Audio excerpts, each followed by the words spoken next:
ఒక దైవజనులు గొప్పగా చెప్పారండి. ఆ మాట మీతో పంచుకోవాలని ఆశపడుతున్నాను. వాట్ ఈస్ గాడ్స్ విల్ అని ఎవరు అడిగారు. What is God's will? You always say, preachers always say do God's will, do God's will. దేవుని చిత్తం చేయి, దేవుని చిత్తం చేయి అని ఎప్పుడు చెప్తుంటారు. అసలు దేవుని చిత్తం అంటే ఏంటండి అని ఆ బోధకుని, ఆ సేవకుని అడిగారంట. వాళ్ళు అన్నారంట, ద మోస్ట్ ఇంపార్టెంట్ థింగ్ మీ జీవితంలో ఏంటి?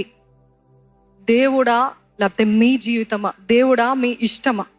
You say this is not important, what God wants is what I'll do అనేదే దేవుని చిత్తం. అర్థమైందండి? మీ ఇష్టం ఉంటుంది, మీ ఇష్టం ఉంటుంది. నాకు ఈ వ్యక్తి లేకపోతే నాకు ఇదే అని మీరు నిర్ణయించుకున్నారు. కానీ దేవుడు ఏం అడుగుతున్నాడు తెలుసా? నీకు ఇష్టమైనది నా కోసం వదిలిపెడతావా? నీకు ఇష్టమైనది నా కోసం కాదంటావా?